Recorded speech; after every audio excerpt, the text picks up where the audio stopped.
Jane-Finch.com. So we are behind on time, so I'm going to rush right into it. I trust that you would accommodate my change of programming because we have to have a wonderful debate.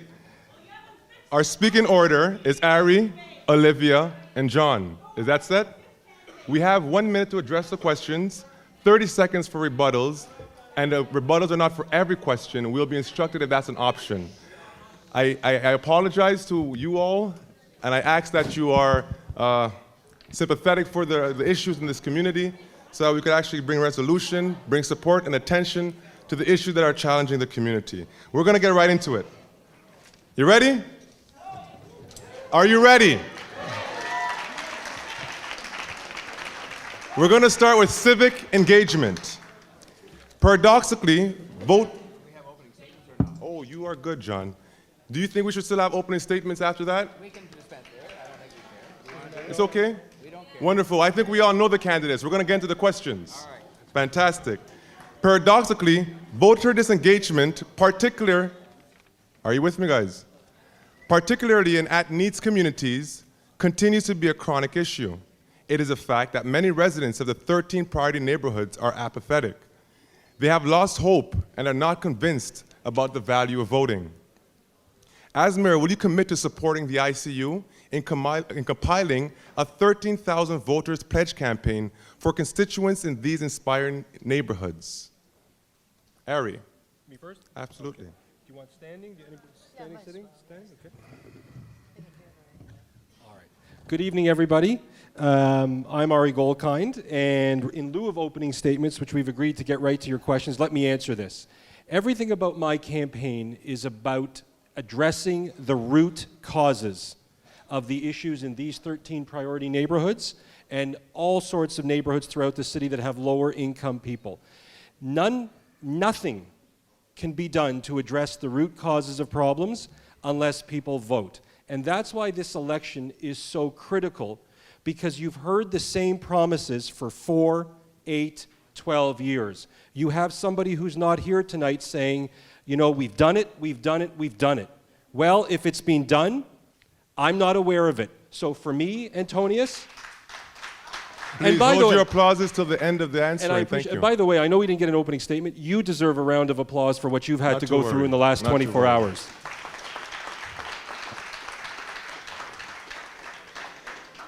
So I think it's very important, no matter who your preferred candidate is, that we have to stop looking at investing in these neighborhoods as riding the gravy train. We have to get rid of the myth that people in priority neighborhoods want to leave those neighborhoods. So getting people out to vote about the things that matter, that's what will allow neighborhoods all over Toronto to thrive. Thank you. Once again, before you, Mr. Goldkind, you did not answer the question. We're going to try this again. The ICU? I support it. The ICU has started a campaign to register 13,000 voters, 1,000 in each priority neighborhood. Could you commit to supporting the ICU upon being elected and doing something of that nature? I do commit to it, but here's the thing on that. Thank you. I just wanted to say... Yes or no, Ari? Yes. Thank you. Good. Now we're going on. Olivia. Do you have a timer by any chance? The timer is right in the front. He indicates at the 30-minute mark. Forgive me, Olivia. Okay. The beginning was a little disturbed. Where? He's right there. Right there.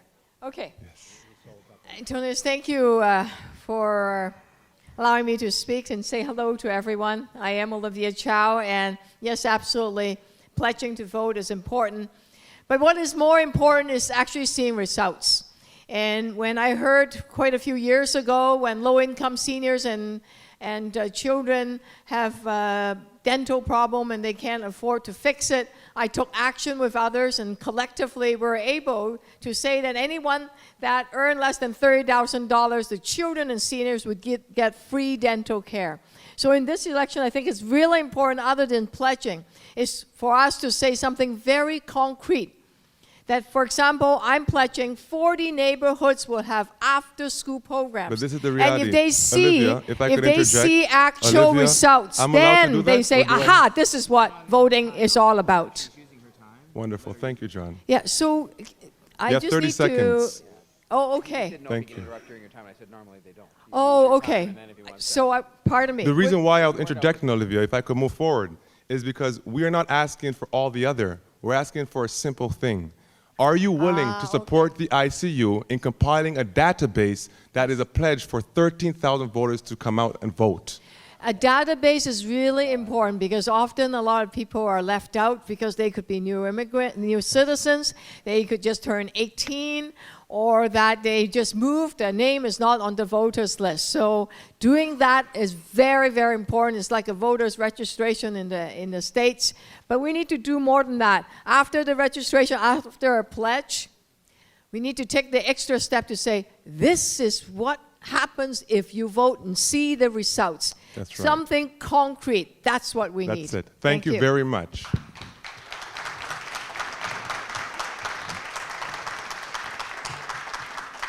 My answer to your question is yes. But I think that even if we register 10 times that many people, there's going to be no vote if there's no hope.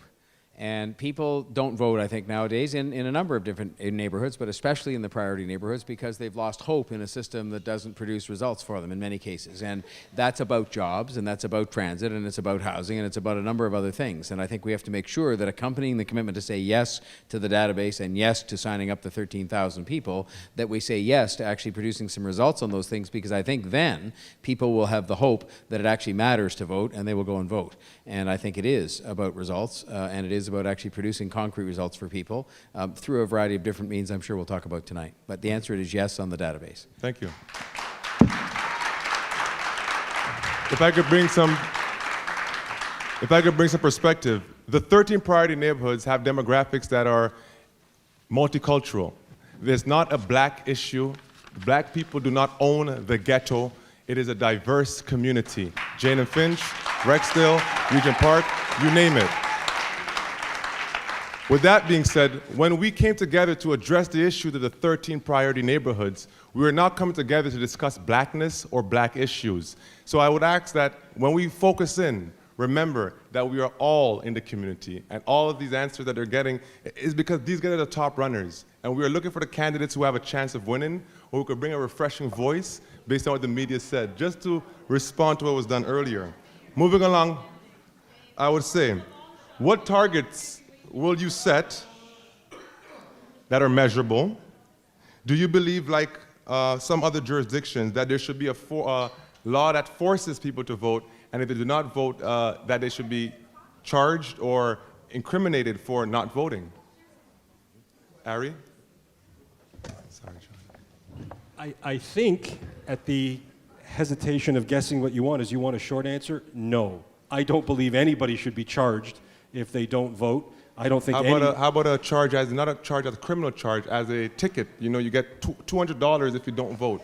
No, and I think in a community that faces too many tickets, too many stops, too many policing issues, the idea of punishing people for choosing to not vote is not up my alley at all. And to me, it goes back to the root causes. What would make somebody want to engage? It's because they believe that their voice would genuinely matter. And right now in communities throughout Toronto, the way we deal with them, the way we don't address the problems, the way we come on these campaign roadshows every 4 years and make promises, people need to wise up to that. So would I force anybody to vote? No, but everything about being mayor would be about encouraging people to, for the first time, think, wait a minute, my voice actually matters, and I can make some change by voting. That's my answer. Wonderful.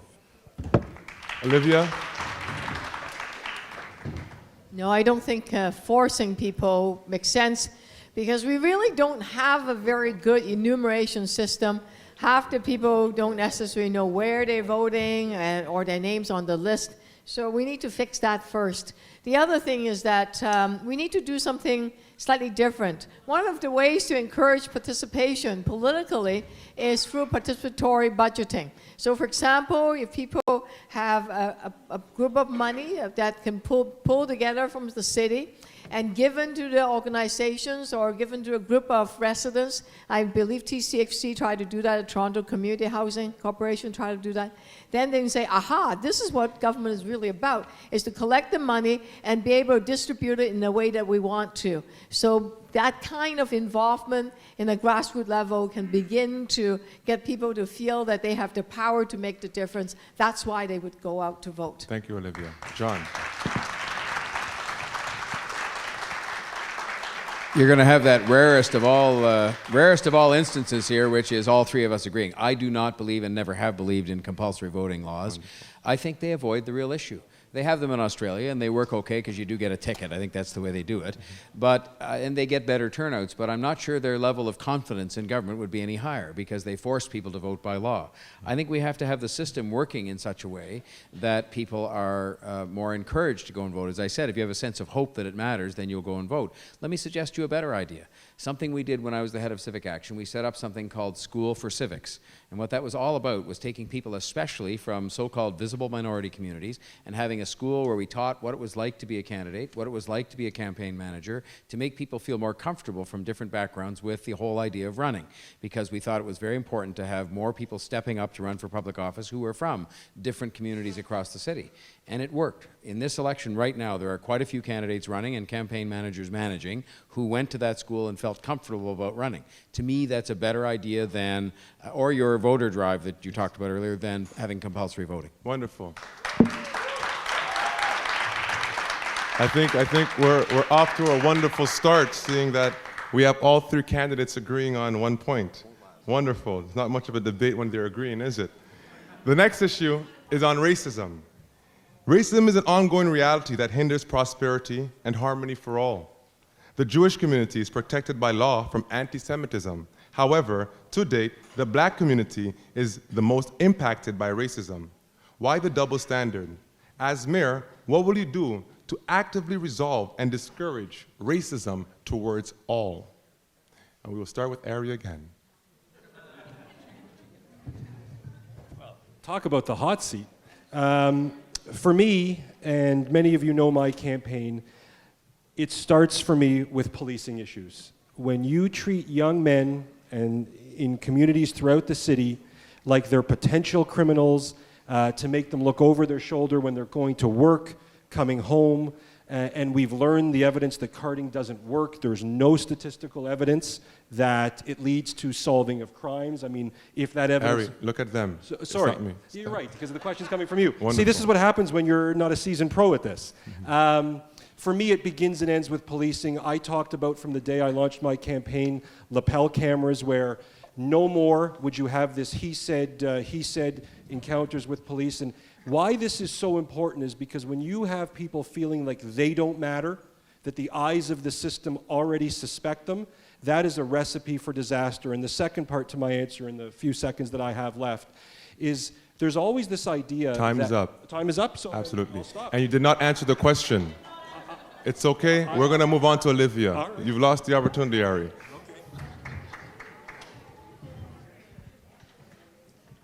It's devastating when you get stopped while driving because you're black, or that you get carded and stopped for questioning. You're just going down to grocery stores or meeting a friend. And I spoke to a lot of young people about how it hurts, and it is not acceptable. So I, as a mayor, will be on the police service board and say no to racial profiling and ban carding. There is no place.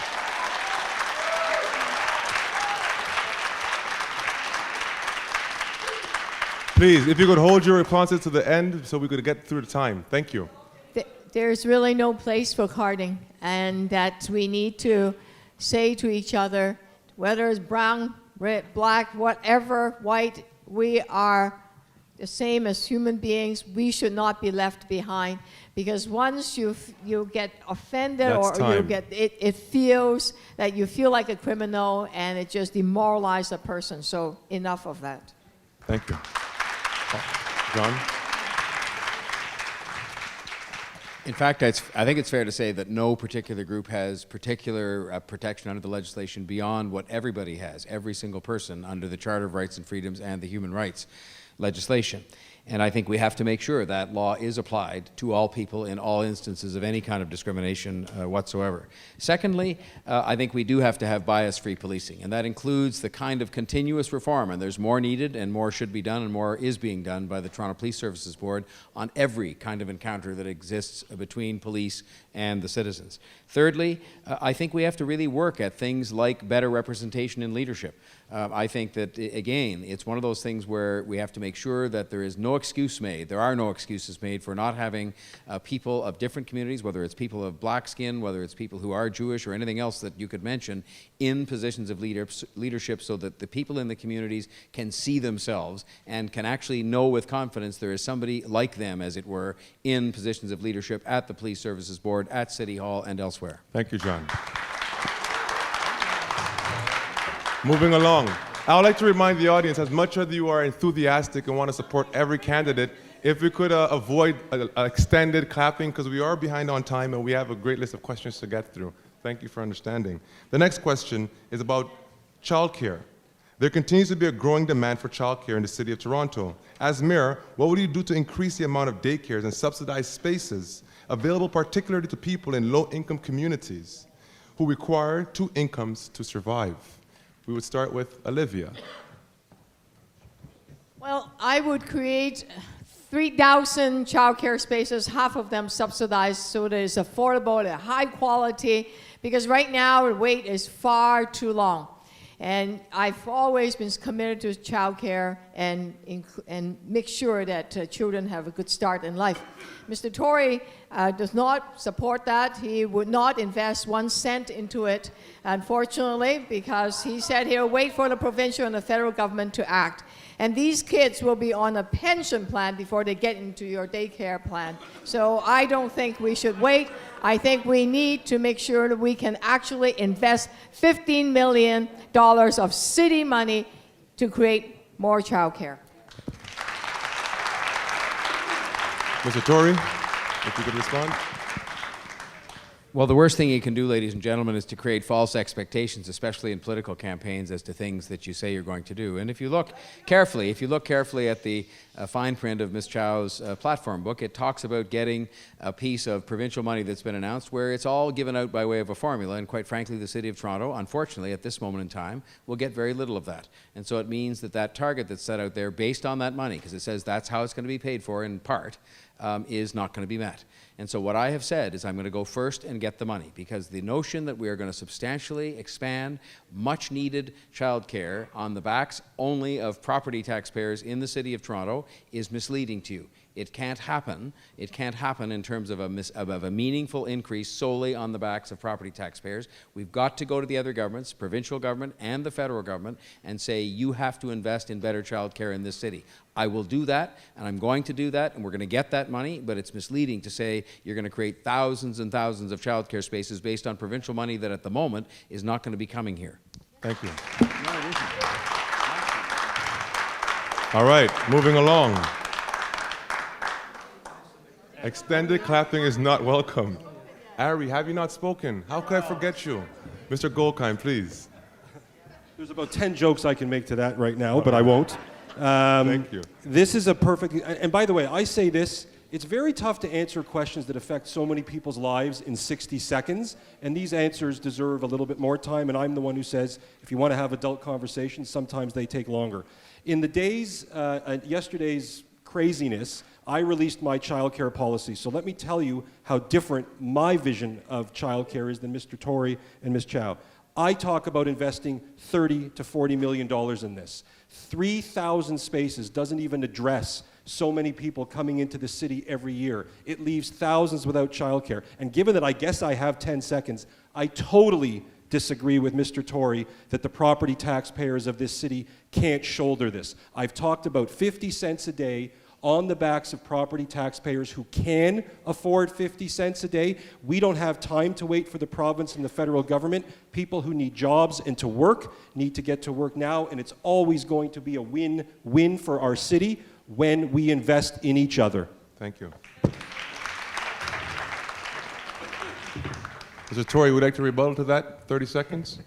Well, I'll only rebut on this because I know from going all around and around the city that the number of people who do tell me that they are people who are working, for example, and they are seeing increased gasoline prices, increased hydro prices, increased grocery prices, increased this, increased that, and maybe getting a 1% or a 0% raise. For them, respectfully, Ari, they say $180 a year, which is your 50 cents a day, would make a big difference in their life. And so to say that we can just do it on the backs of the property taxpayers, first of all, I think is not realistic for a lot of people. And secondly, I think it allows those other governments to abdicate their responsibilities. The fact is, of that $20 million you mentioned in your platform, most of that, if not almost all of it, is not coming here. It's Thank you, going John. by That's formula time. elsewhere. And so I just think we will, again, mislead people into thinking we can have something here which a lot of people can't afford to pay Thank for. you.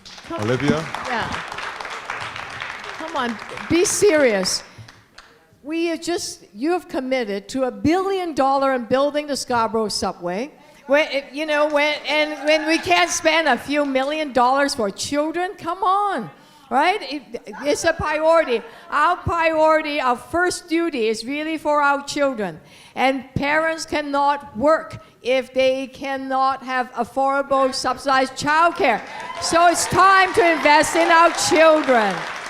Well said. And don't Olivia? tell me we don't have money about Well it. said. All right, We we're do. moving along. There's no rebuttal to your rebuttal. You are the one to, Forgive me, Ari, you're a great guy. Food security. Food security is a growing concern. The cost of nutritional food is increasing. Food banks cannot supply the growing demand, and frankly, they shouldn't have to if people had good jobs and were able to feel a sense of empowerment and hope. And much food close by is wasted in rural communities. What would you do to help us make connections and assist in our communities? John Tory.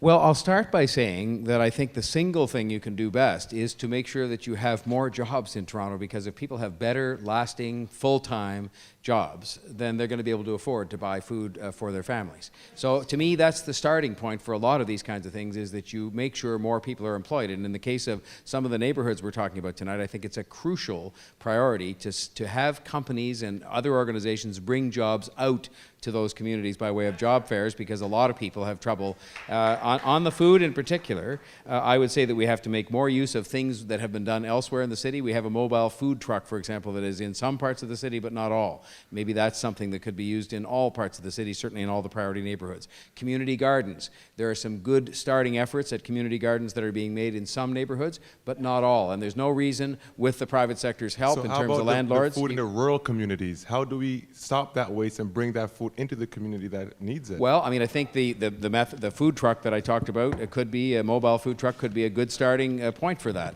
But I think the community gardens are also, it's not rural food, but it's only 2 months of summer for community gardens. Well, and but then it's the there's same farms that are growing the food in the rest of the province. So I'd say if you could have more community gardens like they do at Thorncliffe Park and many other places, that would be a good start. That's time. And so that's time. Thank There you. we are. Olivia? I know that Food Share has a good food basket that bring some of the food it's called from field to table. And we can do that through a community garden, a community market, and through community cooking kitchen. It's been done. It's in some of the neighborhood. We need a lot more. The other thing is that when children are hungry, they can't learn. They can't focus. I helped start a nutritious food, good food in school program, and we can massively expand on it. I promise to put in 36,000 more children nutritious food program in school. It will cost about $2 million, and we can get that when we ask people that are buying a home that's worth $2 million to pay a bit more, 1% point more on their land transfer tax. That would give us the money so that our kids can have decent food right in school. It's a good way to go.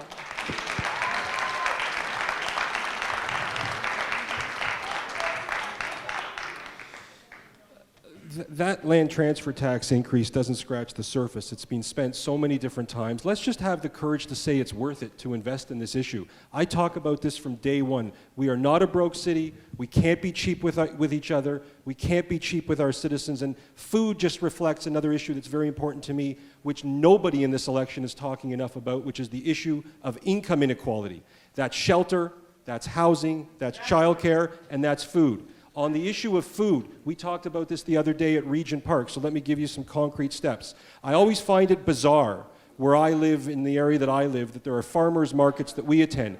But in priority neighborhoods, no farmers market. It's this stigmatization that people aren't interested. Michael Bloomberg, a name that many of you might know, talked about nutrition, sugar, and all this. As mayor, I would have a very clear discussion with residents of Toronto about nutrition. And the last issue, which I think is very important, is when we design this city where we have transit deserts where it's so hard to get around, we don't have grocery stores that are near where people live, where they can actually buy healthy food for their families. Wonderful. Thank you. Research and reports.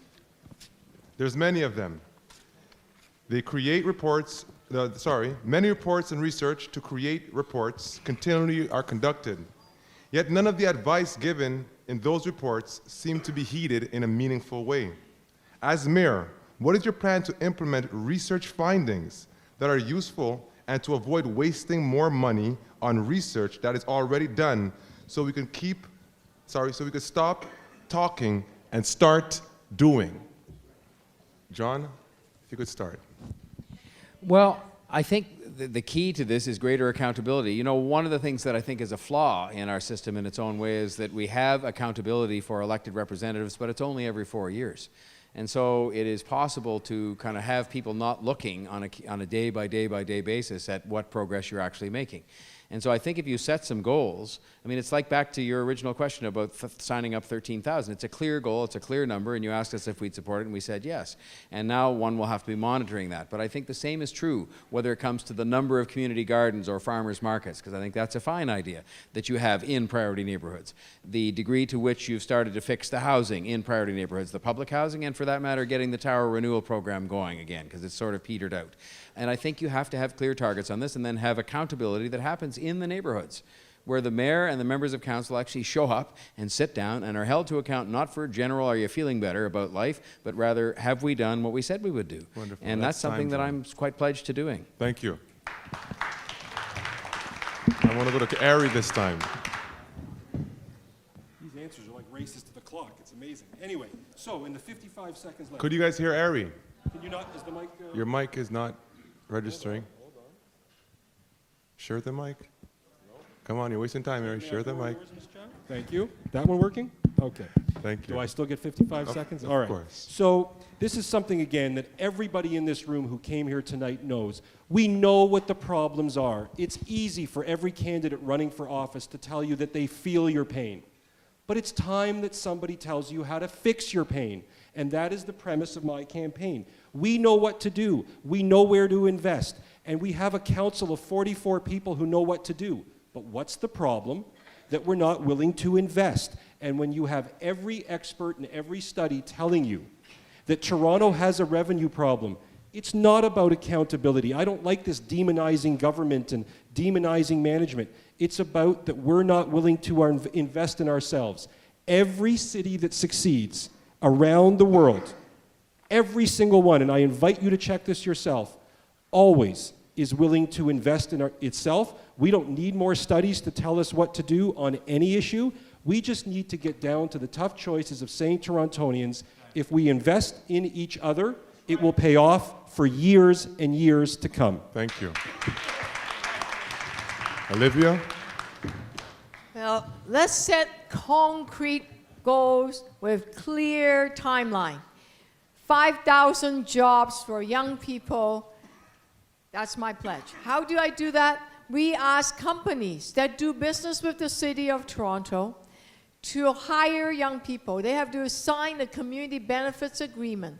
By signing the agreement, since they're using our tax dollars anyway to build roads or housing and all of those kind of things, we need to build those infrastructure anyway.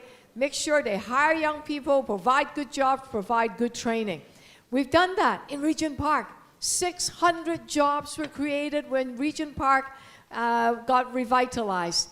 And the province of Ontario, Kathleen Wynne, also liked this idea, so that Metrolink has also just signed a community benefits agreement so that they too, when they're building the Eglinton Crosstown, will hire young people. This is a good way to go. It's a concrete plan. Let's make it happen all across the city and create jobs for young people.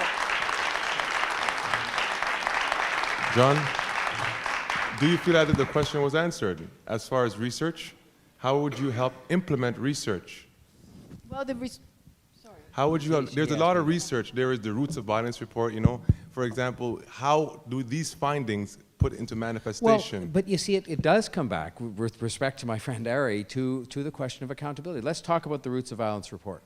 One of the first things that Alvin Curling and was it Roy McMurtry wrote in their report was that one of the reasons we haven't been effective in dealing with the problems of youth violence and all of the sort of problems that affect youth, and of course, again, disproportionately in some of the neighborhoods we're here talking about tonight, was because there is a completely uncoordinated effort made. There's programs all over the place between the provincial government, the federal government, even within the provincial government, there's a hodgepodge of people responsible for this. And the first thing they suggested was bringing it all together and actually having a consolidated, comprehensive approach. And it's still not done. And that report is what, 5 years old? So no more new research. We should work on the research just we have. do the stuff implement. that the Roots of Violence was a fantastic report. Thank you. And just do what it says, and we'll actually be further along. We've done some of it, but not much. Thank you. I'm going to move forward. Could I move forward? Or is it a pressing and desire to? I think Please so. go, Ari. I mean, I know it's me, but anyway, many of you know that there was a young man shot a year ago named Sammy Yadam, and this is something, given my day job, that just drove me up the wall. It still does. There was a report that we paid $1 million for. $1 million. The Justice Akabuchi's report, a lawyer on Bay Street. The report is police need to treat mentally ill people better. Police need to be better trained to deal with people, to de-escalate. We need to have lapel cameras. We can't have a shoot first, ask questions later. We needed $1 million to figure that out? I don't think so. Olivia. It boils down to political will. There are tons of reports. I've seen so many reports talking about ending youth violence. My God, if I pile them up, I can name all of them. I pile them up, and it's just there's no end to it.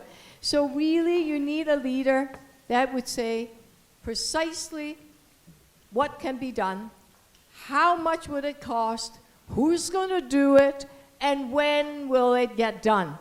That's what's needed is political will. Enough Wonderful. research, enough report. Thank Let's you. get it done. Thank you. Now, we all know that without police, there is no real society, that police are what keeps society peaceful. And when there is disorder, we need police. With that being said, people, increasing police accountability is at the forefront of many neighborhood improvement areas. Rallying Toronto Against Violence was a conference spearheaded by the police chief, former police chief, Julian Fantino in 2004, which gave hope, direction, and clear indicators as to how all stakeholders could unite, work together in a positive way to rally Toronto against violence. With the increased funding given to TAVIS, rather than community policing and engagement, we often see confrontations with police and police carding. The process has been stigmatizing youth, specifically black youth, and further marginalizes priority communities, working against creating a level playing field and an integrated, healthy society. As mayor, how would you work to further what was started by the former police chief and build on to incorporate poverty and the ills that stem from it? Bless you. Ari? Good question. Thank you. Could you say the last part? It's from the community. Once again, Oh, we have a minute. Mr. Tory, would you like to take the lead on this then? Thank you. Sure, I'm happy to do that. Thank you very much. Perhaps we should give a moment then, since Ari needs a moment. It's not fair. Well, Wonderful. Well, again, you know, it comes back to your previous question. If we just did some of the things and made sure they got done, and at this moment, the Police Services Board have approved, for example, a number of measures that I think would make a difference. So, for example, they've talked about, well, Ari mentioned earlier the pilot project on lapel cameras. That's going to make a difference in terms of being able to sort of have a greater degree of accountability, because a video is a video of what goes on. But they've also talked about proactively assessing the performance trends of police officers in terms of complaints and so on, and actually sort of taking a look at that data and making it known to the public. They've talked about taking community surveys, which they presently don't do, but it's been approved to do it now. And I wonder, even though the Police Services Board has approved that, community surveys to ask you what you think of how the police are doing, when it will actually get done. I wouldn't be holding my breath, because these things seem to happen very slowly, and that's part of the problem. So I think those are all things that we have. Back to your point, there's a lot of measures that have been approved at the Police Services Board that will make a difference, and it's just getting on with them that I think is going to really make a difference. Thank you, John. Harry? So, for me, here's the answer. We have, as many of you in this room know and many people watching at home, we have a we have a $1 billion police budget. $1 billion. In a city that has so many challenges, where if we would just invest a fraction of that money in the actual people who are being policed, we would have such a reduction. We would have such a reduction in the need to have this idea that we need a police state. So Mr. Tory put it exactly from the day I launched lapel cameras, de-escalation.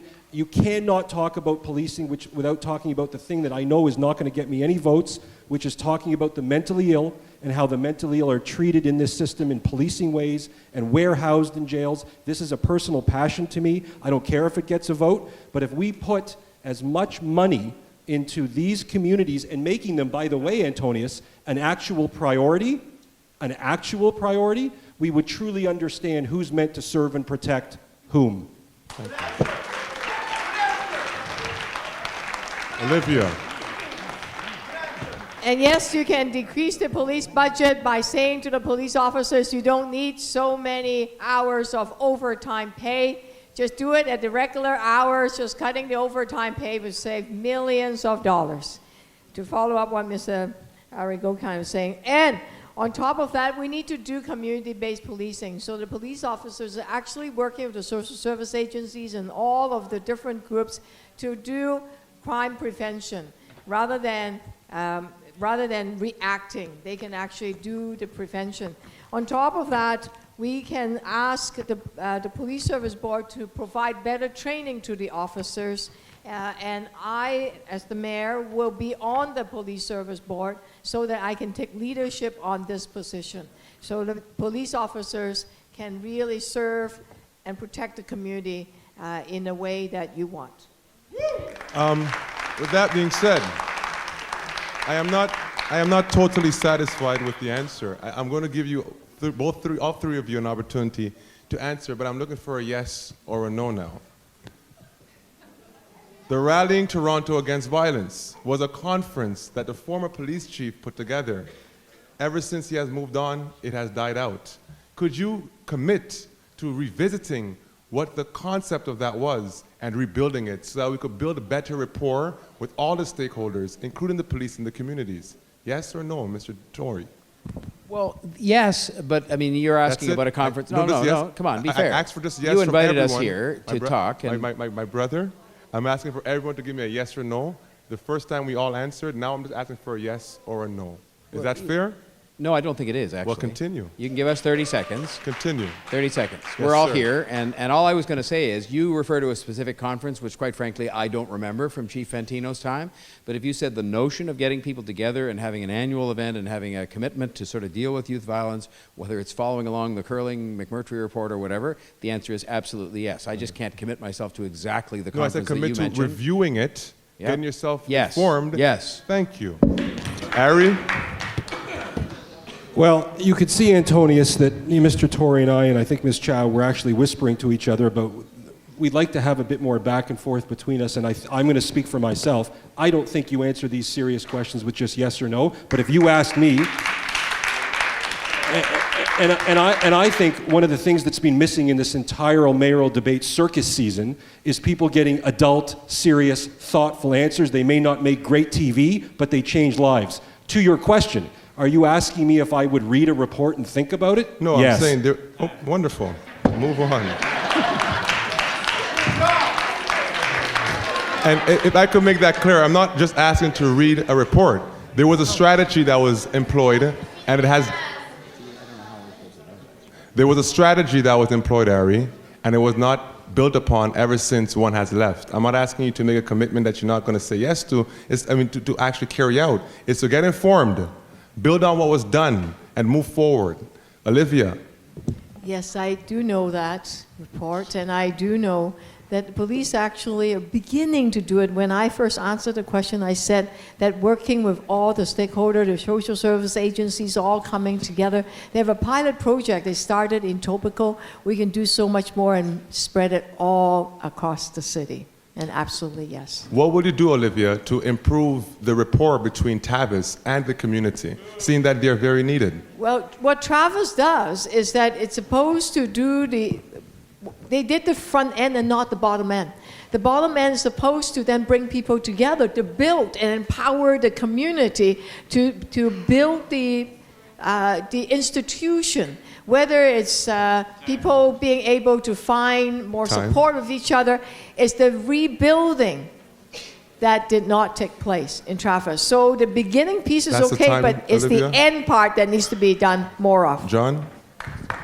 Well, I will agree with what Olivia just said. She's right about that. I mean, and it's even the way it's seen by the public. They see Tavis as something that's about sort of guns and gangs and like an enforcement measure.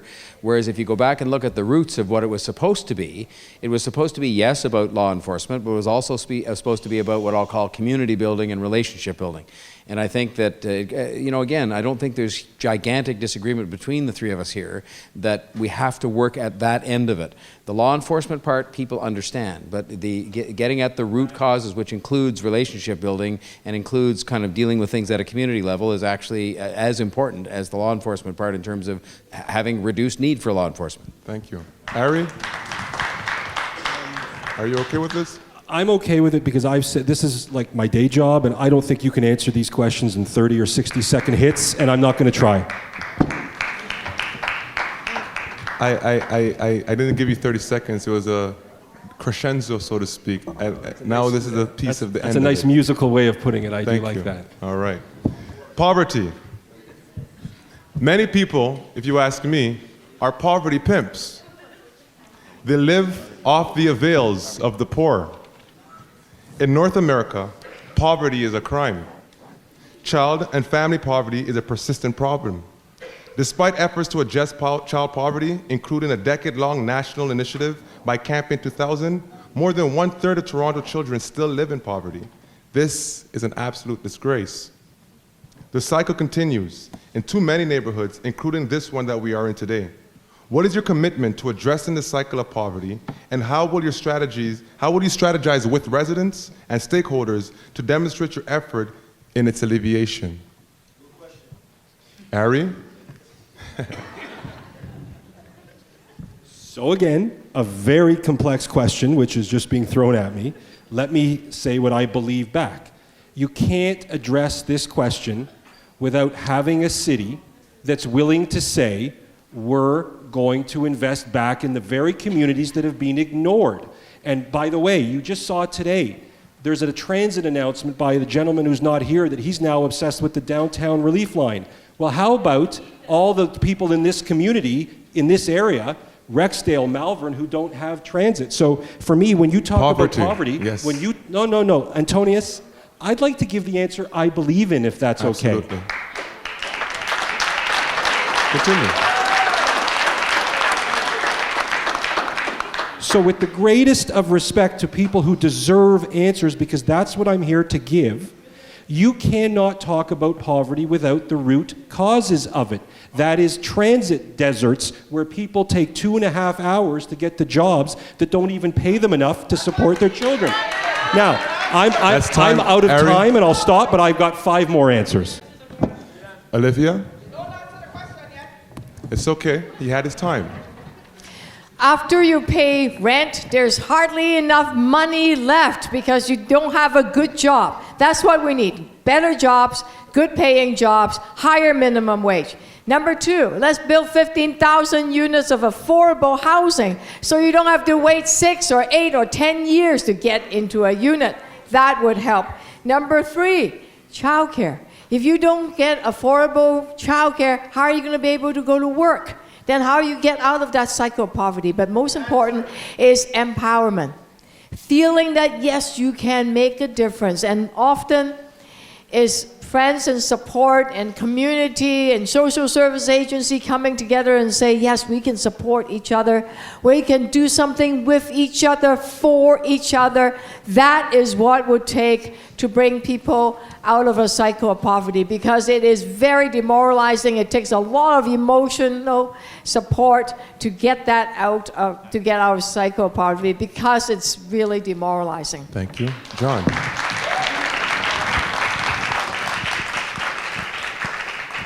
I think at the core of all of this, in terms of eradicating poverty, has to be jobs.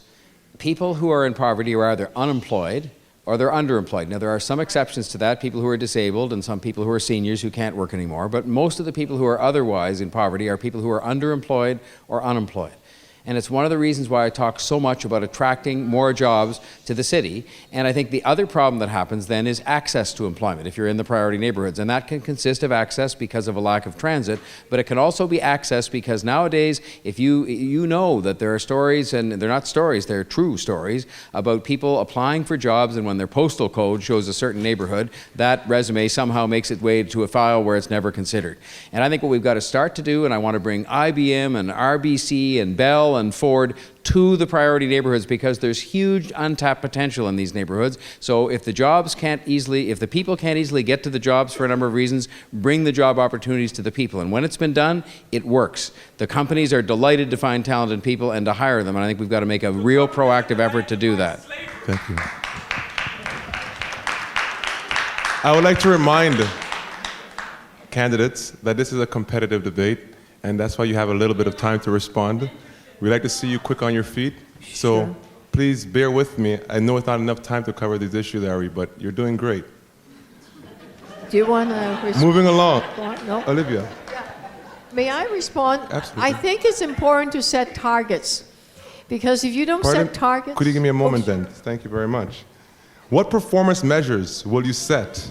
She wanted to carry on the jobs. Can we not do that for 1 minute? Oh, no. It's a very important issue. The reason why, the poverty has more than one part of it. She was rebuttaling, and I realized that the rebuttal sounds as if it was leading into the next question. I know you guys are very I've never seen them work together so good, have you guys? This is phenomenal. Like I was saying, what performance measures will you set, as we would want to hold you accountable to those measures in the next election? No measures today will mean no votes from the people who are paying attention to us on October 27th. So please, you have 1 minute. Let's make it happen now, Olivia. What a perfect question. I'll tell you why. Because if you don't set targets, then you can't measure it. Then you can't be accountable. If I just give you empty words, lots of beautiful words, subways, what does that mean? How many? How? Like when? By like what? Oh, jobs, so childcare, those are all good things. Setting targets, saying precisely how much it'll cost. That's why I talk very specifically about 5,000 jobs and 36,000 kids getting good food. 36,000, how did I get that? It's actually from a report from the medical officer of health that said that if we pay this certain amount, we can feed 9,000 kids per year and systematically increase it by every year. So 4 years, if I'm in your mayor, 4 years a term, 4 times 9,000, that's how I got 36,000 kids. So setting targets, being accountable, means that you get real results. All through my political career, I don't make empty promises. When I say it, it gets done.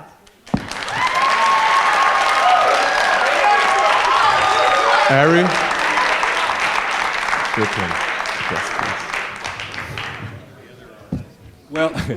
Well, we have a very different view of that, and I appreciate it got a lot of applause, but You know, I think the idea every 4 years and, you know, of making promises that have never come true because it gets you elected and you say things that people want to hear but not the things they need to hear. This is why we're in the situation we're in. And I think that you cannot do anything as a mayor until you change the conversation and say to people, everything we've done for the last decade hasn't worked. Why? Because we're not willing to invest in citizens of this city who have been completely marginalized and completely ignored. You have to change the conversation. I don't believe in these targets. I mean, unless you're talking about environmental measures, you have to have a mayor that makes it, here, given where we are, you have to have a mayor who makes it his priority, not just to talk the talk and say, nobody's better than me. You have to have a mayor that's willing every day to roll up his or her sleeves and say, these are the communities where I'm going to spend my time focusing on. John? I don't take any exception to the proposal that Ms. Chow puts forward at all with respect to taking advantage of community projects that we have going on to create jobs. But think about the numbers that she talked about. And yes, it's always nice to put a number out there that sounds big. It's 5,000 jobs for young people over 4 years. So divided by the 4 years, you get just over 1,000 jobs a year. And that is at a time when there are tens of thousands of young people, let alone other people, who are unemployed. And so that is why I come back to the fact that what is really going to resolve this problem is, yes, that is fine. I would be wanting to pursue that, and I think the way it was actually done in Regent Park and otherwise was by negotiation between the people who did the development and the city and others, and they agreed on creating a number of jobs. By the way, down in Regent Park, as many jobs were created by the efforts of people in the private sector who came to invest there. So down there they now have, for the first time, a grocery store, a bank, a Tim Hortons, and things like that that created literally hundreds of jobs down there. And that is why I spend so much time focusing on the need for the mayor to lead in the process of bringing employers who can create real, lasting, productive jobs out to these communities and to create more jobs in Toronto. And in my One Toronto Jobs program, I have specific ideas right at Keele and 401 to create jobs in the medical digital technology area, which are going to be for young people that are coming out of school. And so I just think that's a broader way to deal with this. Thank you. Harry? Just some very, very quick points. I don't believe, and I say this openly even though I'm running for mayor, I don't believe a mayor can unilaterally create jobs. I don't believe that for 1 single second. You create the conditions that allow jobs to be made. So here's 3 quick conditions. 1, we have a one-size-fits-all approach to the community, to priority neighborhoods. Somebody from Jamaica who may come here and speak English perfectly is very different than somebody who may come from Somalia and doesn't speak a word of English. We cannot address poverty without looking at recognizing the credentials of people who come here from other countries that can't work. And thank you. And I think that you cannot talk about poverty without making access to credit, which is so important to people who need to make a living. You have to open up the avenues for people to access credit. Thank you, Harry. Olivia? You know, when I mention 5,000 jobs, is minimum 5,000 jobs. I don't overpromise. If we can create 600 jobs in Regent Park, and they didn't just willingly did it. They could have done it before. How come they did it this time? Because they signed an agreement. In order to get the contract from the City of Toronto, the company had to sign the contract in order to bid for it. That's what a government is for, so that we can take the funding that we got from you as the taxes and make it work, make it go further. That's how we can create jobs. There's, of course, private sector can come on, but if private sector can come on, why do we need to have a mayor to push, right? Yes, private sector, but we need to do the community benefits agreement, and it's at least 5,000 jobs. We can do so many more if we come together. Thank you.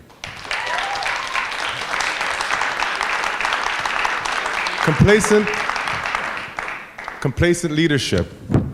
Many community leaders have become complacent and disengaging from the political process because they see no hope from the elected officials who they elect. Now politics has taken a if you can't beat them, join them approach by not paying attention to all voters, but only concentrating on those voters who would vote for them only. This is an example of the absence of leadership. And just like poverty perpetuates a cycle of complacent leaderships. As mayor, what will you do to inspire, rejuvenate, hold accountable or remove such leaders? John. Well, I think a lot of this is about accountability, and I think we have very few mechanisms built in for accountability. As I mentioned earlier on, I said we have elections every 4 years, but that's a long time, and quite frankly, people's memories are fairly short about things that either were done or weren't done. And I think one of the ways in which you're going to do it is to have mechanisms that actually can put people in front of politicians with report. For example, I talked about, it's a topic not directly related to what we're talking about tonight, but our preparedness for these big storms we're having often now. I said I'm going to produce an annual report card for the citizens so they can see how well are we actually prepared for these floods and bad things that are happening to us. And that's the only way, if they actually have numbers that actually measure how people are doing. But I also think that we have to make it easier for people to step up and run for public office and encourage them to do so. A lot of people, we get a sort of a staleness of the people there who are over and over and over again reelected because nobody will step up to challenge them. And I've also talked about the desirability of term limits as a means of trying to have some renewal happen from time to time. That's certainly something I think we should explore. But I think, yeah, it's back to accountability, targets that people have to meet, and how they're measured. Thank you. Olivia? Well, I'm the only one that opened an office right at Jane-Finch because I believe in the community. That's why I opened a campaign office right there. I also want to hear from voters. It's important to hear. It's not just about me speaking. It's not just about me presenting ideas. Listening is so important. Is when you listen, when you bring the ideas together, then the community feel that they are empowered, and then they see success, small success, and when you celebrate those small successes, then people say, aha, I can go further. I worked with a group of people who could not speak English. They were worried that they can't call, when they call 911 to the operators, they can't speak English, what are they going to do? It's their clients that they serve. And we came together and said to the police at the time that they have to make sure 911 speaks 140 languages so that people can be served. And out of that experience, a lot of people felt empowered and they got involved in politics. I would like to remind the question, please, if you could hold your applause. The question speaks on complacent leadership and how you would challenge your counterparts in not being complacent. Ari.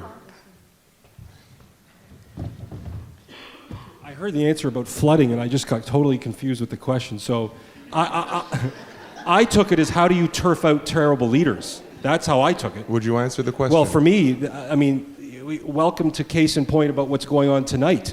I mean, I decided to run for office because I was fed up with the nonsense that I'm seeing at City Hall for the last 4 years. I'm a private citizen who just said to myself, I could do better than what's going on down there. It's a question of stale ideas, stale leadership, or like so many of you understand in this community, you need fresh ideas, you need fresh leadership, you need somebody, and this is really important to me. And I say this actually directly to a certain nation who may not be inclined to vote for me, but this isn't about me. If your life is truly better today than it was 4 years ago, your commute is better, your transit's better, your income's higher, your quality of life is better, then you really, really should ignore me. But if it's not, I just ask people to do their homework, because when you talk about engagement, you can't engage unless you're willing to take the time to research and think about what your options truly are. Thank you, Harry. So I'm a little forced to ask. In situations where you have over 50 candidates running for mayor, and a system that only allows to hear from the leading candidates that are polling, how do we help situations like Renee Dion or yourself, Ari Goldkind, to not repeat those kind of catastrophes? How do we hear from all of these people who have taken the courage to run? John? Well, I mean, I think you try to use the communications we have. I noticed Rogers, for example, was on the, what do you call it, Rogers Television. They have all 60 candidates, I think, get some time, and I think they should be encouraged to run that even more often. I mean, look, it isn't feasible, really. We did it one time in 2003 when I was running before, and we had a debate where it wasn't 60, but I'll bet 40 people showed up at the debate. It was a very interesting experience, but everybody got about 40 seconds to speak, and it was, I'm not sure how productive that was. But I think we can use, if you look at all the communications we have at our disposal now, I think we can use technology, get people like the television people and so on to expose these candidates to a much greater extent, have more debates. We've really only had maybe 2 where there were sort of 10 or 15 candidates present. I think of all the ones we've done, Olivia and I have probably done 40. We could have a few more of those, but it's very difficult to do that. I mean, there is no easy answer to your question. I just don't know what else you do. So are you committed to media, exploring? Well, yes, and the media should spend more time. I mean, there should be more time taken in the media, especially now in the age of the internet where you don't actually have to put paper and ink together, which has a cost. It's cheaper. Have the internet have much more coverage and profiles of the people who are running. You can't force them to do it, but we can encourage them to do it, and I would be happy to take a leadership role in that. Thank you. Harry? I think this question is really about me because no. So It's you and Renee. Sorry? You and Renee. Well, I'm going to answer it my way, which is this. On March 17th, I decided to run for mayor and launched. I did nothing different than any other candidate. I put a platform out, policy, vision. I was called every name you can think of: fringe, outsider, what's he thinking? And over the course of pounding the pavement for now 8 months, just simply pounding the pavement and getting my message out, I have earned my way here. I cannot comment on anybody else. And I'll tell you this, because it's tough to answer a question about yourself. Anybody who looks at the ideas I'm putting out, the vision I'm putting out, the idea that we should simply pay for the things that I believe in, you can call me a long shot, but the long shot is the one that usually pays off the most. So I'll be very clear on this. Antonius, you invited me here on September 16th because you knew what I stood for, what my platform is, and but for the fact that I'm new, I'm not famous, I don't have name recognition, I invite anybody to see the things that I'm saying, and whether you agree or disagree, I think people have a lot of respect for the fact that I've gone from 60 coming up to here with nobody doing me any favors. Thank you. Thank you. Olivia. I think we can change the electoral system to something called ranked ballot. It's not first past the post. Then no one would be called long shot, whatever shot it is, because every vote would count. You don't have to worry, if I want to make sure that person doesn't win, then maybe I need to hold my nose and do X, Y, and Z and all of that kind of thing. You don't have to worry about that. You can vote for whoever you want, and then the person will drop off, and eventually you rank your ballot so that eventually the person who wins would get the majority of the vote. It's the kind of system that encouraged democracy, it encouraged more participation, it encouraged meaningful engagement, and makes every vote count, and that's the system I would like to see. Wonderful.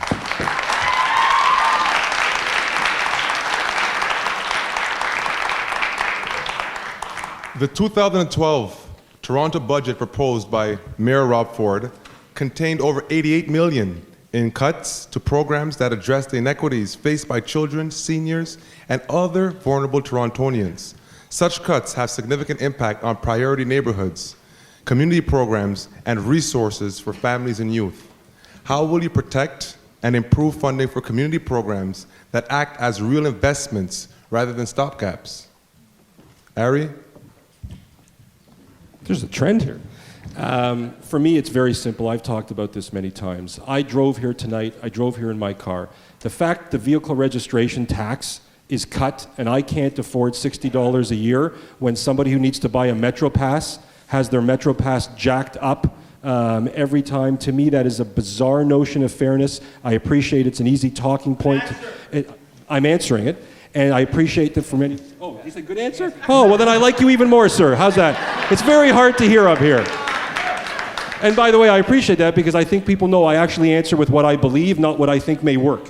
And number two is I think that the answer that you talked about cuts, it is so abominable that we have in a city that has so much wealth, and I don't care if people disagree, we do, that people who want to take their children skating, people who want to take their children swimming, have to pay $5, $10 to do that. As mayor, I would reverse all of that, and I'm hoping that when you give Council of 44 a vision like that and say, hey, let's get together on this, there's right and there's wrong, I think there's more councillors that would agree, hopefully, that I'm right. Thank you. Sorry, John. Your turn, John. Yes. I think, the answer to your question is how do you protect these by not targeting them? And I'm glad you raised the notion because I've raised it before, and of course there's a denial we hear. But if you simply look at the records, you will see that the Fords, plural, have voted many times against these programs, even sometimes calling them names that are not reflective of the fact, and I have a long history of speaking about this, and not just as a candidate, these are the best investments that we make in the future of our city and in building up the city and in keeping people in school, kids in school, and in preparing them better for jobs and keeping them out of trouble and building up some pride and self-esteem in these neighborhoods. And if you want something you can target, in order to make more funds available to invest more in these programs as opposed to trying to cut them, let's talk about those stories you read in the paper about where in the west end of the city just last year they ripped up the sidewalk twice in a few weeks because one part of the city government tried to talk to another. How many kids programs might have that have paid for? How many spots in our youth employment programs might that have financed? Or how about when they have boondoggles like what goes on at Union Station where they're renovating that and they're $100 million over budget, $100 million. How much childcare would that buy? How much affordable housing would that help to finance? So I think there are things to target. It's just not these programs. These are good investments. The other stuff is about wasting money, and that should be stopped. Thank you.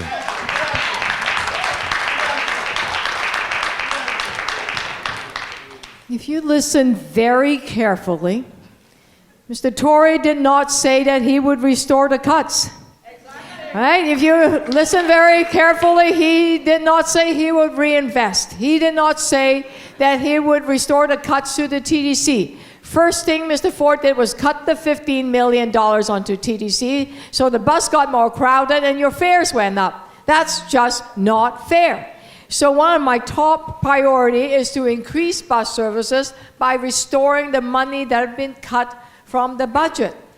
Mr. Ford and Mr. Tory would not do that. My bottom line is that we need to reinvest in people. We cannot leave people behind, no matter what their income, what neighborhood they came from, and it is important that everyone counts. That's why I will reinvest the money back to the community.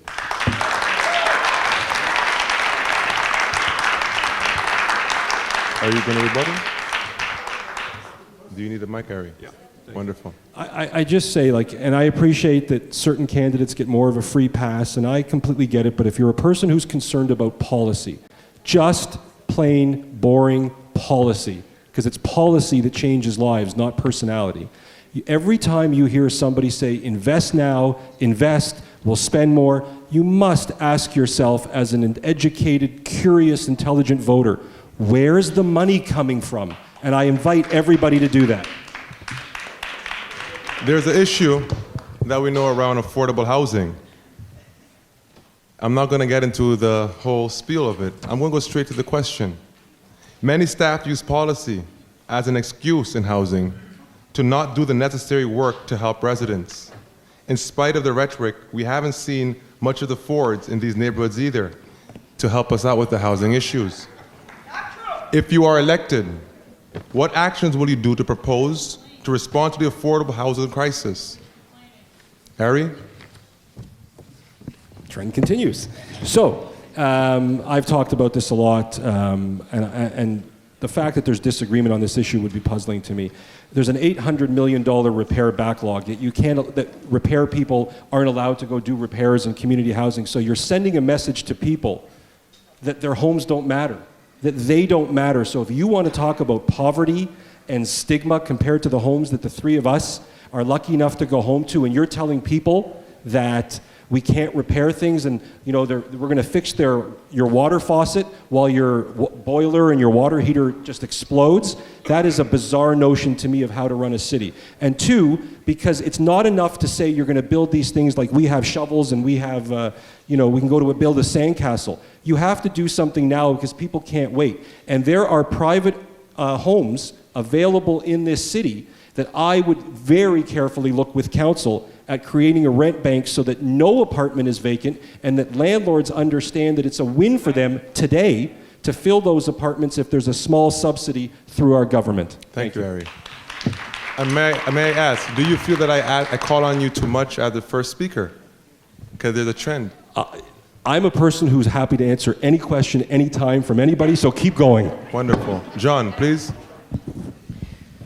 Well, I think, first of all, Ari mentioned that we've got to repair properly and in a timely fashion, a more timely fashion, some of the public housing that we have. And there's been some money set aside for the city, and they've been very slow to get off the mark in investing that money in repairing housing for people in the TCHC. And I've said just today that I will accelerate the expenditure of that money, the investment of that money on those repairs, because it is there and available in the city's budgets and in financing the city as organized. And then you've got to go and get these other governments to participate. We talked about that earlier on. They're not participating. I've talked about other measures. There's a Section 37 money that is extracted from developers on the way through. Only 6% of that today.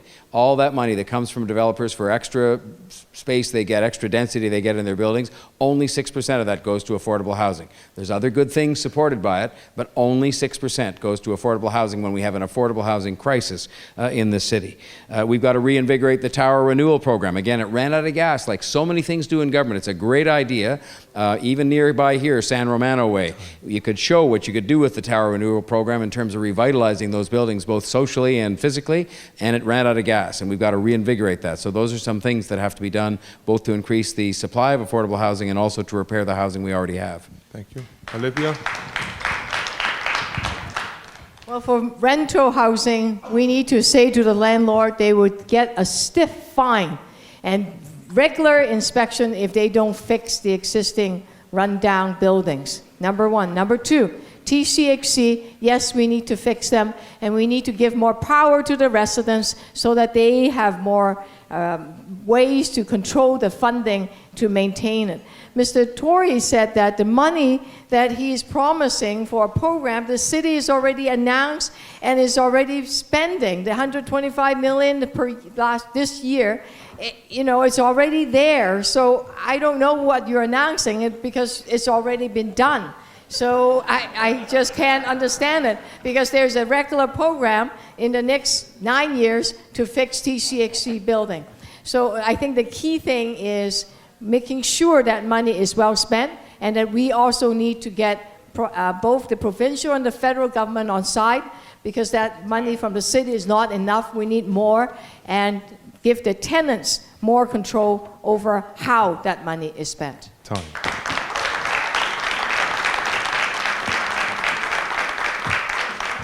Ari, you going to rebuttal? Well, just 3 quick points. I mean, you're in a room tonight, everybody knows the dynamics of this debate. I mean, you have a government for the last 4 years, maybe longer, that keeps fixing nickel and dime problems while letting the entire system rot. And when you send the message to people that you're willing to let them rot, that's unacceptable. Number 2, you have somebody who's not here tonight, and that administration keeps saying over and over, nobody's done more for. Anybody heard that line? Nobody's done more for that. Oh, you've done, okay, fine. Nobody's done more for. That kind of identity politics is just offensive in 2014, and people need to think. And the last thing is, all of these cuts and all of these things we've just talked about in this answer, and specifically housing, has a completely disproportionate effect on women and children. And if you're concerned about that issue, the last 4 years have rendered those policy decisions totally unacceptable. Thank you, Ari.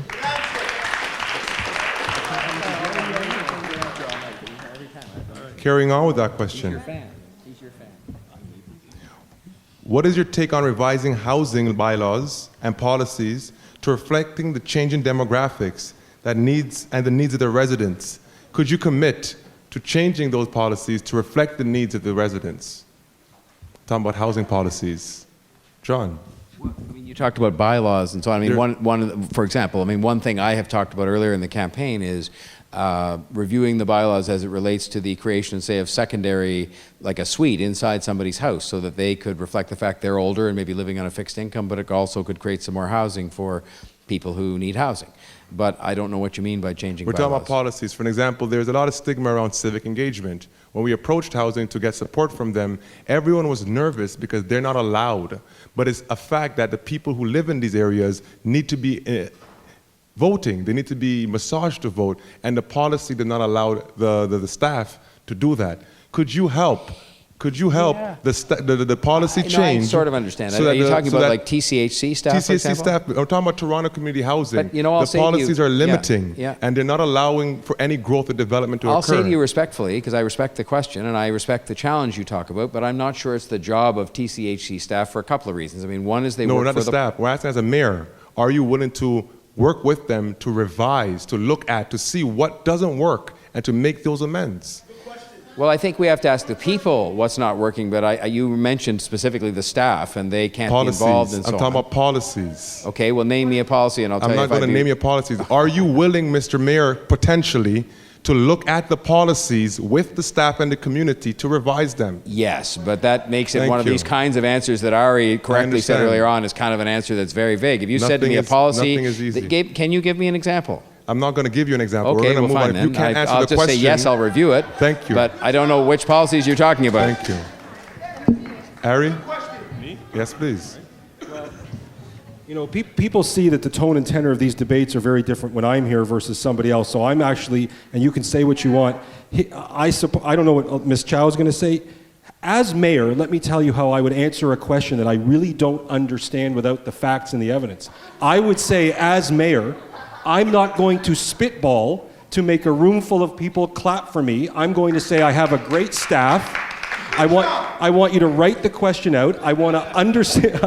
I want to understand the question better. I think people deserve a real answer to real Ari, questions. So, I'm not Antonius, cutting you off. I'm not cutting you off. What I'm saying to you, yeah. there are policies. Yes. For example, around particularly civic engagement that are limiting the ability for residents to move Well, forward can't you in prosperity. name one? Tory, Well,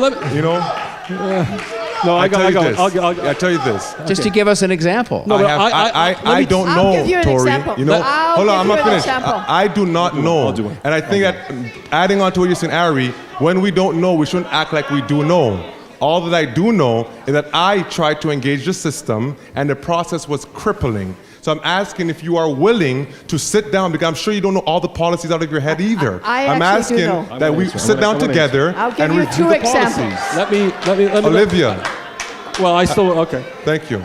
Olivia, Let me. Okay, because because you again, weren't this is- answering the question, you started to make No, it a no, no. personal I'm going to thing. answer it the way I it's think. you to I the hear- community, look, Larry. Look, you're asking candidates for mayor to answer a question to the best of their ability. I don't play gotcha. I want to give a thoughtful answer. Let me give an example. Let me give an example So to answer the something. question, please. Let me give an example to try and answer your question, which is vague to 3 smart people sitting up here. Let me say this. Okay, here's my answer. I'm ready. No, I can but tell Ari, you that I just got to Antonius. whisper in the ear. Well, I was told to remind you that these questions were compiled by a body of people. So I don't have all the information that you're asking for. I'm just a mouthpiece representing a community. So don't take attacks Oh, no. at me. You're actually attacking Look, the community. I'm not taking anything out. I'm just making sure. I just want to make sure that serious questions receive thoughtful, serious answers. Now, to the question as I understand it, many of you may know this. If you live in community housing, and I'm wondering if this is something that you all know of, you may. When you live in community housing and you have an issue and you complain about it, and Harry. you go to the landlord and you complain, there may be blowback. So for me, about engagement, which is what you're asking about, you cannot make people afraid to stand up and exercise their voice. I'm talking about policy, excuse me. I'm talking about policy revision. Olivia. I will name the policy. Thank you, Olivia. Okay? I'll name it.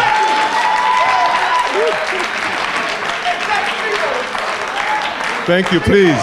Please keep the peace. So, TCHC had a policy that said that if you want to come down to the recreation room and talk about election, then you're not allowed to do so. Now that makes no sense. You want people to participate.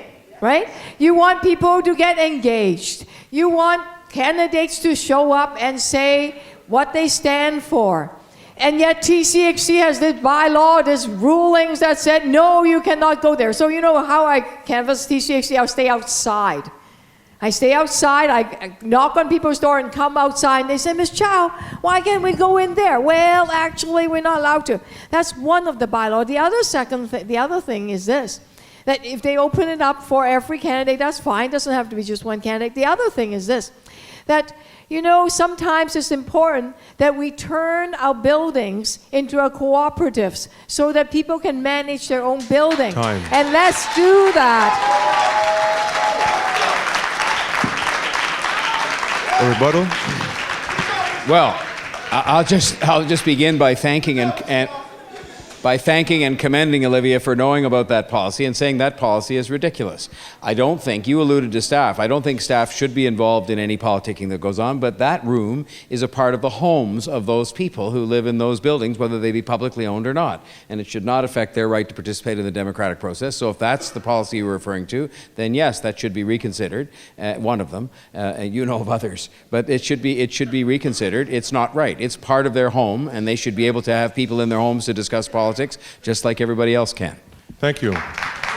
To me, it is absolutely clear that there is a stigma around the revision of policies. What I would do then is I would encourage whoever wins this election to deal with this sensitive issue, not to look for all the answers, but to revise policies, because policies get outdated. That's it. A former high-ranking so-called volunteer member of Olivia's Chow campaign accused you, Mr. Tory, of segregation in a transit plan proposal that would link the bedroom communities north of the city to property outside the city limits to the city core. This plan to increase intercity and suburban train travel, however, completely bypasses Jane-Finch. I trust that a member of your campaign team, Mr. Tory, lived in Jane-Finch or had spent a considerable amount of time around Finch and Sentinel. My question then would say, why is your smart track plan excluding Jane-Finch? Good question. Well, first of all, I think I'm correct in saying Ms. Chow and her campaign disassociated themselves with that use of language that I think is totally unacceptable. Secondly, I will say to you that the Smart Track plan, which will provide 22 new 22 stations on a new line that is going to go right across the city, the reason why it begins in 905 in Mississauga and ends in 905 in Markham is there are 200,000 jobs in each of those places. And so that is going to connect people to jobs, and it is going to, if you had to go from here at Jane-Finch to Mississauga using Smart Track, you'll get there a lot faster, notwithstanding it doesn't go right through Jane-Finch. You're going to get there a lot faster on Smart Track to get to those jobs than you would without Smart Track. And so I would only say to you that the reason it went into the 905 was because that's where a lot of jobs are that could be held, and are held, in fact, today, by people in the 416. And notwithstanding that you'll hear a report from Ms. Chow otherwise, I will also build the LRTs on Finch and Shepherd. You can't have it both ways. She says I'm not going to build them, and Mr. Ford dumps on me for building them. So I'm telling you they're going to be built as scheduled and as funded by the provincial government. Thank you, John. Olivia? Mr. Tory, your track is on Eglinton, and it's very far away from Finch. You know, from Eglinton to Finch, that's a long bus ride. So, you know, this Finch LRT is ready to go. Construction can start right now. So, because they've studied it for many years, right? So it would go from the Keele subway station all the way to the Humber College, and it will save half an hour both ways, so half an hour a day that you can save in terms of commute time. We need to get that going right now, so it'll be done by 2020. Mr. Tory at first said, oh no, it's not on his map, he doesn't want to do it. Then when asked, he said he'll do it after his Smart Track, which is 10 years probably, at least 10 years. So 10 years later, now he said he'll move it up, maybe, sometime, somewhere. You know, that doesn't sound like a real commitment to you. I will make that investment right now. Ari?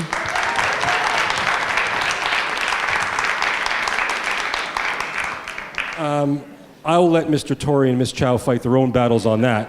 I have a very different vision of transit. I'm the only candidate that talks about where the money's going to come from. Having a dedicated transit fund. I know that this is a name that's forgotten. I say it every time. David Miller's whole plan for Transit City was to connect parts of the city that have been left isolated all over. Why we rip up maps and rip up plans and rip these things up, I would tape them back together. Lastly, and this is a really, really important one, there's a reason why people don't trust politics and don't trust politicians, because they know every 4 years there's a new shiny fancy plan to get elected. It doesn't work for anybody. Let's have an honest discussion where we're long-term funding transit. It's not up to the whims of politicians, and it should never be up to the whims of politicians to get elected. I have a very clear plan, and the last part of this is when you go to other governments and say, give me money, which is the approach of these two good people here, you know you're going to get laughed at. When you go with revenue saying the people of Toronto are willing to step up to invest in something like transit, that's when other governments have to listen. Thank you. Next question. As mayor, what would you do to hold council accountable to represent the diversity of Toronto's demographics when making decisions in accordance to the triple bottom line? I know we're close to the end of our time, but please do accommodate maybe 10 minutes, John, if you're not in a rush for the turkey dinner, so that we could finish this discussion. Ari, would you start?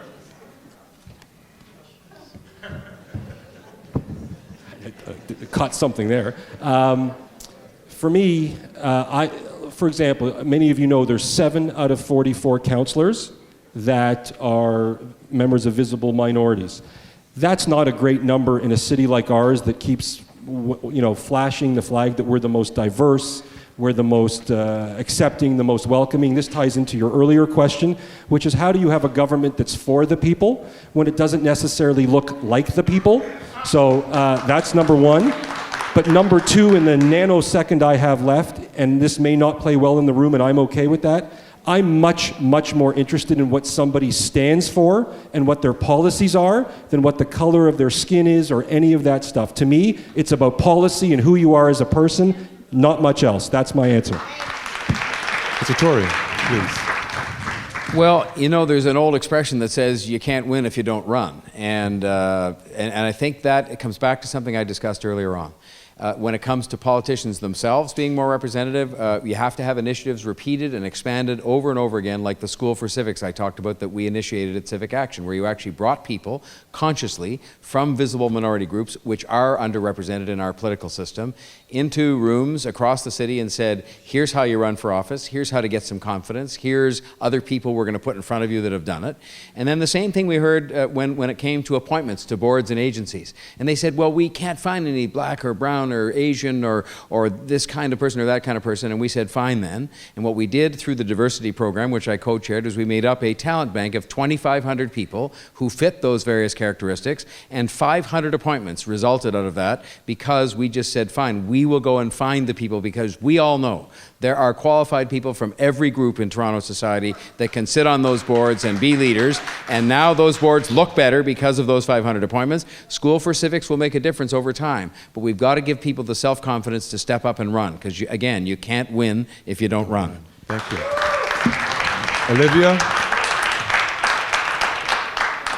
I don't think blaming people for not running is the way to go. It's not the people that's the problem. That's too much. It's very disappointing you'd say that, Olivia. Well, you said that really. it's the I didn't blame anybody. No. I actually did something about it. That's just too much. I do not interrupt you, Mr. Tory. You just said that people don't have the confidence. A lot of people have the self-confidence. Okay. Yeah. All right. Thank you, Mr. Tory. Self-confidence and confidence is the same thing, isn't it? A lot of people have the confidence to run. They don't get in. Okay? So we need a system. It's not just the people. We need a system to say that we want, whether it's police officers or firefighters or librarians, to reflect the community they serve. Number one, you want to put that as a priority. Number two, you would want to make sure that the agencies, the board, and the commissions, whether it's the libraries or the police service board or the TDC, all of that have people from the diverse community. Because if you make sure that happens as the mayor, you say to the striking committee, Time. the council, then it will happen. It's sometimes the structure, not necessarily just the people. Thank you, Olivia. I have now 2 more questions left, and then we are going to go to closing remarks. Thank you for accommodating me. John, are you comfortable or willing to commit to spending a week in affordable housing so you can understand the realities of many of the poor people in this community? Yes, I am, and I can actually tell you I've done it before. Not a week, but I spent time in Flemington Park before and stayed the night there and experienced a lot of things I can tell you about. This time. I understand. A week is fine. The answer to that question is yes, and and as evidence of good faith, I have done it before when asked. Wonderful. Olivia.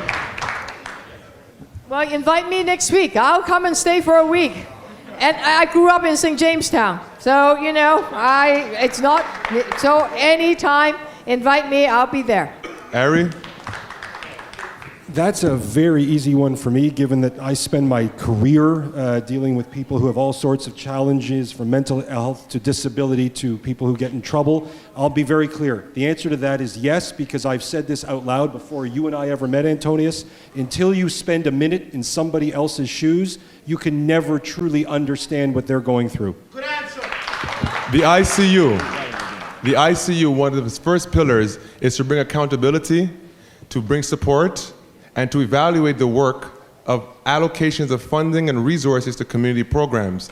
Can you commit or help the ICU in doing that job upon being elected, Ari? Yes. Olivia? Absolutely. It should be done through a report card system so that your finding can be incorporated as part of the city finding.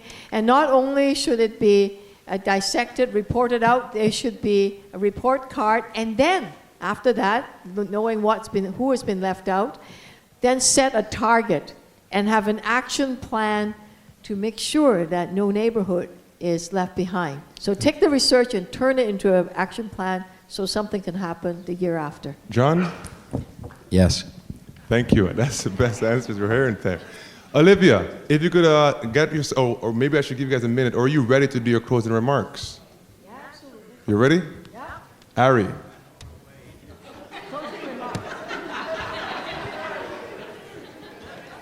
Thank I'll you, just Ari. zip it. Yes? Yes, please. Okay. All right. 3 minutes? 3 minutes? Thank Okay. you. Thank you. All right. Thank you, Antonius. Thank you, everybody, for having me here tonight. It was an interesting experience, and I'm very flattered that you invited me a month ago and that you had me again here. My voice is the only voice that, in my view, is truly standing up for you here and for people watching at home in these communities and many others. The only voice that is asking those who can afford it to chip in just a little bit of a fraction more to what we already spend to make this city better. Not one of the other candidates has come up with a plan that defies scrutiny. I think you all know that when you listen to that. And I'm all about funding the programs that your community so desperately, desperately needs. However, my voice is about to be shut down. Tonight is my swan song, as of now, on the debate stage. Because unfortunately, debates that were planned many, many months ago, before anybody knew my name, did not include me. And understandably so, based on the electoral situation at the time. However, the situation has changed dramatically since those early days, and I've since been recognized by many as a very viable candidate with new and fresh, inspiring ideas. However, debate rosters have not changed to reflect that new reality. While I'm determined, and I will fight this election to the end, rest assured, working even harder than I already am, this exclusion is a blow to my campaign, especially at the time where people are listening more and more to my ideas. What does this say about our democratic process when new voices, no matter how good they are, get shut out of the vital final stretch of the campaign just because they're new? In order for me to serve you the way that I would like to serve you, for me to deliver on the promises that I've made tonight and for the 9 or 10 debates I've been in, to raise the funds that are needed, the organizers of the coming debates need to recognize, and I'm hoping that they will, that the reality on the ground in this election has changed. That I am, to your question earlier, Antonius, no longer a nobody in this, but rather a fresh, new voice that has begun to resonate all over Toronto, and in particular with neighborhoods like the one we're in, where tax increases at the rate of inflation never leave dollars on the table for your needs. The mayor of Calgary was in the very same position I was in and around this time, but he inspired a sea change in a few short weeks, leading to his victory and a total rethink of politics in Canada. It is a disservice to our democratic process and to the people of our city, who deserve not just to hear the voices of the established faces, but of those with fresh blood and fresh ideas. Let's not have a city where no Nahid-Nenshi can ever emerge. I ask you, I'm asking everyone in this room or everybody watching, let your voices be heard, even if you disagree with me. That's time. Thank you. I just wanted to say, if I may, in the seconds that I have left, none of the old thinking has benefited this community, Antonius. People know that. The decision of what should happen next should be left not to any other candidate or any debate organizer, but solely by you, the people of Toronto, on October 27th. Thank you.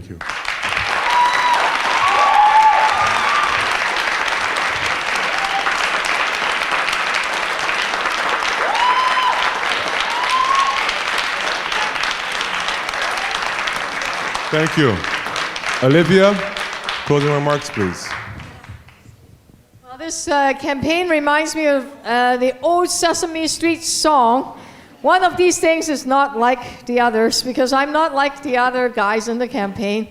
I grew up in St. Jamestown, and my parents struggled to make ends meet, and every penny counts. It was difficult in my growing up years, and that shaped my values all through my political career.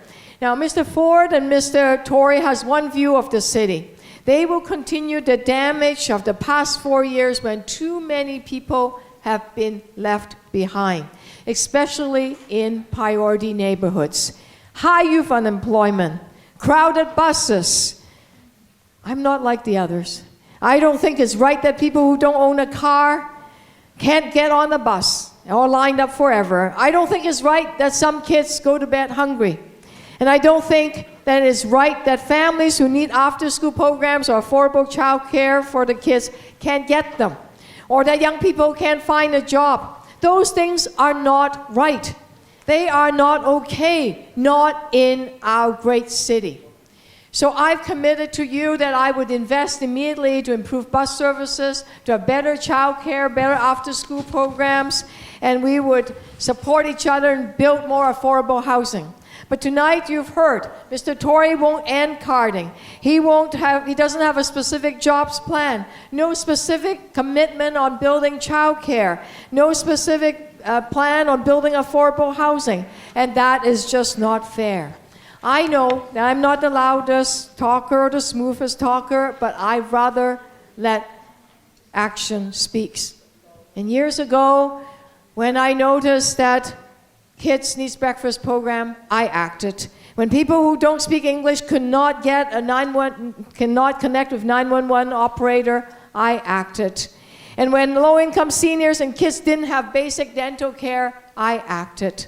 So as mayor, I will continue to act for a better, more fair, and more caring city right now.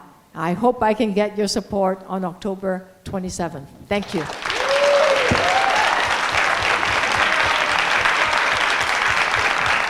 Mr. Tory.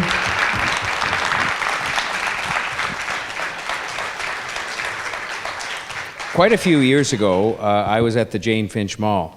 And I met a young man, and he said that he had a dream to take a bus and to convert it into a mobile computer training facility that could be used for kids that didn't have computers in their own home. And I thought, well, it was a bit of a dream, and I thought, where would you get the bus and how would you pay for it? And he convinced me, it didn't take much convincing, to help him to fund that bus. And today that bus actually goes around and it has the computer stations in it. It's been converted, and it helps kids who don't have access to a computer in their home to have access to a computer on that bus. And it's mushroomed into a program that operates in March break, a summer camp program, and an after-school program. I've been here for that. I was here to help when the Marcus Garvey Center was in existence. I was here to help when San Romano Way was doing some of the pioneering work, helping kids. And I wasn't even on the public payroll at that time, serving in any public office whatsoever. I was doing it as a private citizen. And that tells you perhaps more than anything else about what I've done. And I also, as a private citizen, was somebody who was outspoken about the realities of the private neighborhoods. And again, I ask you to measure what people do, not as people who are paid to serve the public, but as people who are volunteers trying to make a difference in their community. Here's something I said. We aren't yet having an honest discussion about the fact that newcomers, visible minorities, disabled people, and Aboriginals make up a hugely disproportionate percentage of the people who live in our priority neighborhoods. Those weren't spoken by me as a candidate for mayor. They were spoken, frankly, in 2010, when if I'd been talking about running for public office, I would have been in trouble at home. But the bottom line is that those are the things that I chose to speak up on as a volunteer, and those are the kinds of things that I'm going to carry forward to the mayor's office. I'm not going to stand up here, and I didn't tonight, and make a lot of promises with big numbers paid for by money that the person making them has no idea where it's going to come from in many of the cases, because I think that's wrong. I think that's old politics. That's old politics that simply ends up misleading the voters, and more importantly than misleading them, it creates expectations and hope on the part of voters that then is dashed when those promises aren't kept. I will tell you, I'm going to work hard and be a powerful voice to bring jobs to this city, and to bring jobs not just to the city from outside the city, but to convince people here and to create the environment in which they will create more jobs for people, because that is going to make the biggest difference of all in addressing some of the challenges of the priority neighborhoods. I'm going to deal with the council and bring them together and end the years of division we've had in the city, which have for too long left parts of the city out and left different councillors because of ideology in or out. That's wrong. Everybody should be wearing the Toronto team sweater down at the City Hall to fix all of Toronto and make it great.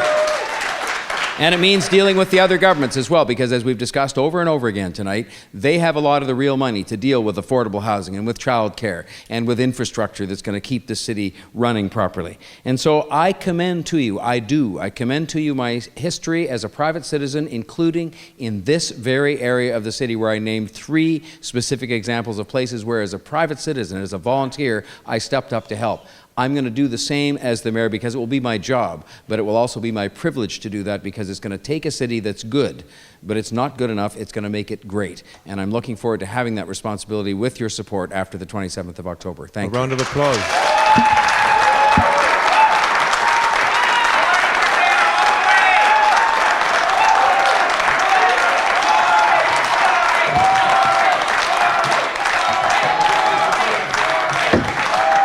One moment, please.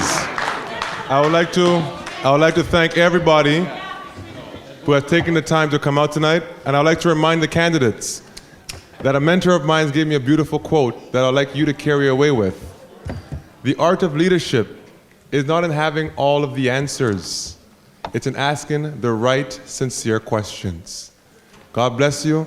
All the best of the luck, and I look forward to working with the new mayor. Even if it is Doug Ford and he's not here, we look forward to working with you. Thank you.